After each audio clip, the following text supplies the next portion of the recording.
श्री शिवाय नमस्तुभ्यम हर हर महादेव जय महाकाल। कैसे हैं आप सभी? देखिए, आप सभी को पता है कल है पूर्णिमा का दिन और आज का जो ये वीडियो है ना, आप सभी लोगों के लिए बहुत ही ज़्यादा खास और विशेष होने वाला है।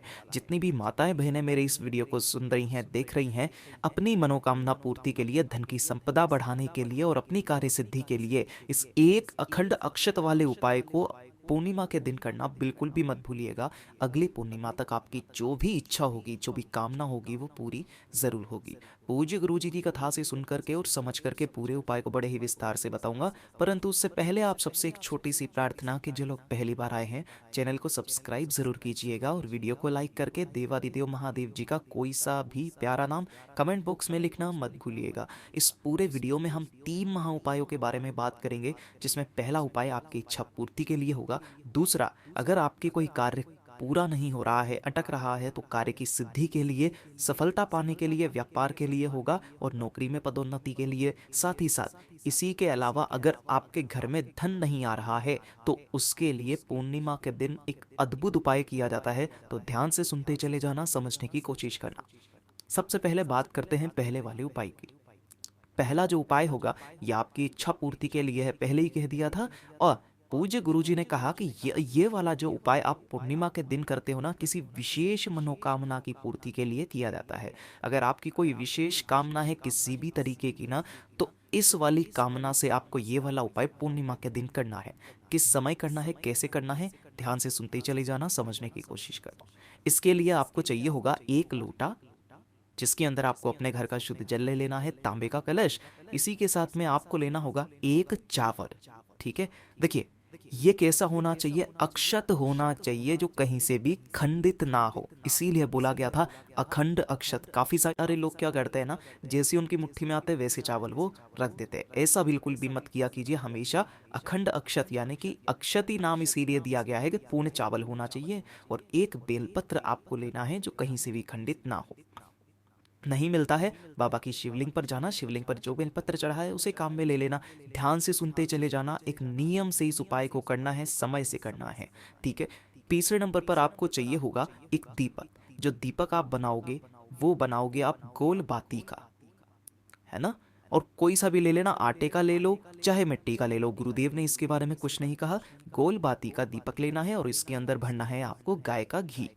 ठीक है, ये भी तैयार कर लिया। अब इन सभी सामग्रियों को लेकर के आपको पहुंचना होगा महादेव जी के मंदिर शिवलिंग के पास में। लेकिन जब आप महादेव जी के मंदिर पहुंचोगे, सबसे पहले पड़ेगी चौखट। तो उपाय करने का एक खास नियम और तरीका, जब आप यहाँ पर जाएंगे तो वो समय जो होना चाहिए ना, प्रदोष काल के बाद का होना चाहिए।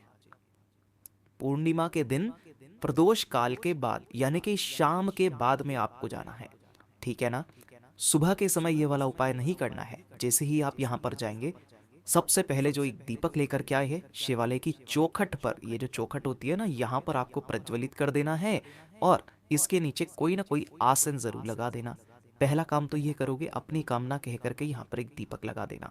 उसके पश्चात जब आप महादेव जी के मंदिर में अंदर की तरफ में जाओगे ना, तो पहुंचोगी शिवलिंग के पास में। यहाँ पर हमेशा की तरह बताऊंगा, उत्तर दिशा की तरफ आपको मुंह करके, फेस करके हमेशा खड़ा होना है। कल ही एक कमेंट आया था कि भैया गुरुदेव तो बताते हैं कि दक्षिण दिशा की तरफ से आप चढ़ाइए। तो समझने की कोशिश कीजिए कि जब आप दक्षिण दिशा में आप खड़े होगे, उत्तर दिशा की तरफ मुंह करके, तो ऐसे ही तो खड़े होगे। यानी कि जब आप दक्षिण में खड़े होगे तब उत्तर की दिशा में आप जल समर्पित करेंगे ना। उत्तर में खड़े होकर के दक्षिण दिशा में ऐसे नहीं करना है, कभी भी गलत ही मत करना, है ना। शिवलिंग के पीछे की तरफ अगर आप खड़े होगे, आपका मुख उत्तर दिशा की तरफ होना चाहिए। ठीक है। सबसे पहले आपको करना क्या है, एक लोटा शुभ जल जो आप लेकर के आए हो ना, दोनों हाथों में लेना और ओम नमः शिवाय, श्री शिवाय नमस्तुभ्यम का स्मरण करते हुए चंद्रमौली महादेव जी के नाम से, ध्यान रखना, चंद्रमौली महादेव जी के नाम से इस जल को समर्पित करना। उसके पश्चात अपने दाहिने हाथ में उस एक चावल के दाने को लेकर के अपना नाम, गोत्र और कामना बोल करके इस चावल के दाने को शिवलिंग के शीर्ष पर आपको यहां पर समर्पित कर देना है। कवदूदी समर्पित करने के पश्चात जो आपने एक बेलपत्र लिया है, इस एक बेलपत्र को इस जगह से पकड़ करके, जहां से तीनों पत्तियां जुड़ी हुई है ना, इस जगह से पकड़ करके माता रानी का हस्त कमल, जो ये कटी भाव होता है, इससे आपको स्पर्श करा करके इसी वाले चावल के ऊपर ऐसे समर्पित करना है कि डंडी रहेगी जलाधारी की तरफ, बीच वाली पप्पी का मुख रहेगा आपकी तरफ और चिकना वाला हिस्सा नीचे की तरफ, यानी कि उल्टा समर्पित करना है। उल्टा समर्पित करने के पश्चात 2 मिनट वहां बैठ करके महादेव जी से कामना करना कि मेरी ये विशेष मनोकामना है, आज की इस पूर्णिमा तिथि के दिन मैं ये उपाय को कर रही हूँ, बाबा मेरी इस कामना को पूरा जरूर कीजिए। बस एक बार इस उपाय को कीजिएगा, अगली पूर्णिमा तक आने तक आपकी जो भी कामना होगी पूरी जरूर होगी। ये पूज ने कहा निश्चितता है। ये हो गया पहला उपाय। बात करते हैं दूसरे वाले उपाय की।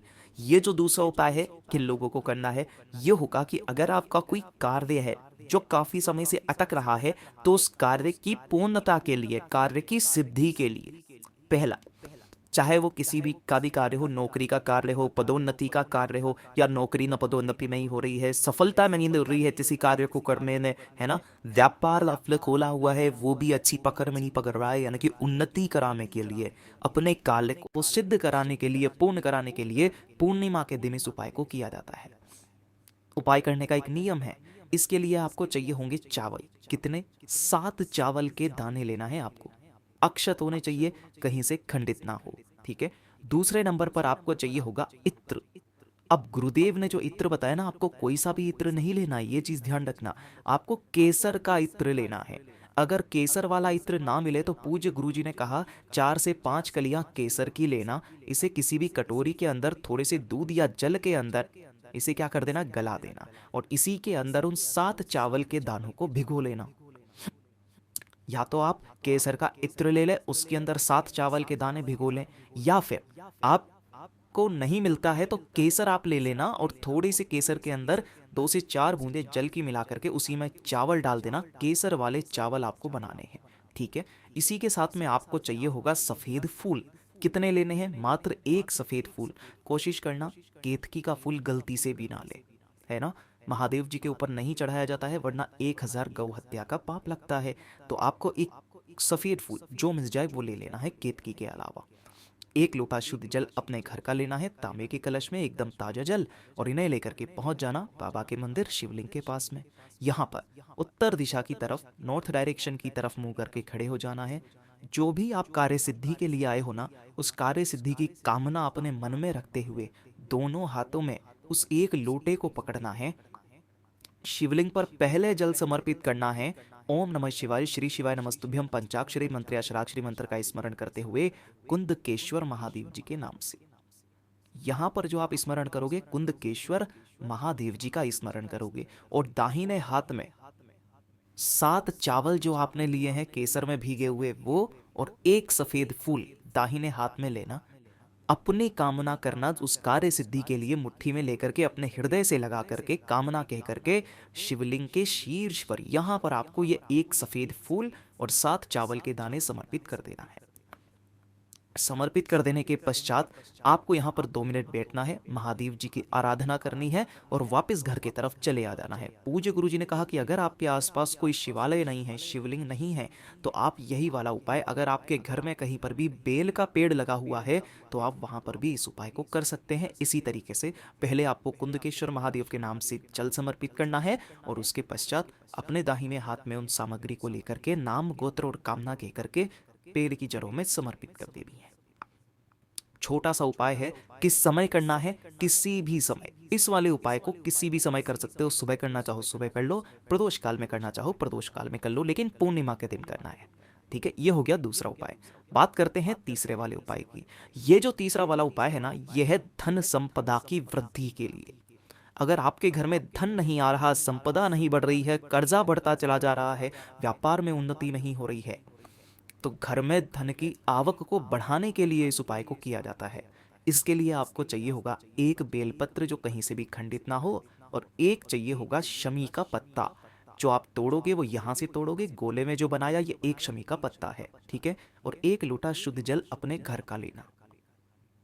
इन्हें लेकर के पहुंच जाना बाबा के मंदिर शिवलिंग के पास में। उत्तर दिशा, नॉर्थ डायरेक्शन की तरफ मुंह करके खड़े हो जाना, ठीक है। अब ध्यान से सुनिएगा, जब भी आप धन संपदा की कामना के लिए उपाय करते हैं ना, तो इसके लिए क्रम बदल जाता है। उत्तर दिशा की तरफ जब आप मुंह करके खड़े होंगे, आपने जो 1 शमी का पत्ता लिया है ना, पहले इस एक शमी के पत्ते को आपको समर्पित करना होगा अपनी धन की कामना कहते हुए शिवलिंग के ठीक ऊपर, कुछ इस तरीके से, जिसकी बन रहेगी इस दिशा में जलाधारी की तरफ। और जो एक बेलपत्र है, इसे भी आपको अपनी कामना कहते हुए माता अशोक सुंदरी पर समर्पित करना है, लेकिन क्रम बदल जाएगा। पहले आप बेलपत्र ऐसे समर्पित करते थे, लेकिन इस बार बेलपत्र ऐसे समर्पित नहीं करना। इस बार बेलपत्र करना है इस तरीके से समर्पित, दंडी रहेगी शिवलिंग की तरफ, बीच वाली पत्ती जलाधारी की तरफ। दोनों हाथों में एक कलश को लेना, आधा जल आपको इस शमी पत्र के ऊपर समर्पित करना है। ओम नमः शिवाय, श्री शिवाय नमस्तुभ्यं का स्मरण करते हुए, और आधा जल अपनी कामना कहते हुए इस बेल पत्र के ऊपर समर्पित कर देना। समर्पित करने के पश्चात बाबा से निवेदन करके वापस घर की तरफ चले आ जाना। आपकी जो भी कामना होगी पूरी जरूर होगी। घर में धन की आवक होना स्टार्ट हो जाएगी। पूज्य गुरु जी ने कहा था, एक शमी का जो पत्ता होता है ना, ये 14 करोड़ सोने की मुद्राओं के बराबर होता है। और अगर कोई भूलवश भी इसे अपनी कामना कह करके शिवलिंग पर समर्पित कर देता है, बाबा उसकी कामना और निश्चय ही पूरा जरूर करते हैं। पूज्य गुरु जी की ये सभी उपाय बहुत ही ज्यादा खास और विशेष से जरूर कीजिएगा। वीडियो पसंद आए को लाइक जरूर करना, साथ ही साथ चैनल को सब्सक्राइब जरूर कीजिएगा। मैं आपसे मिलता हूँ अगले वीडियो में, तब तक के लिए ओम नमः शिवाय, जय महाकाल।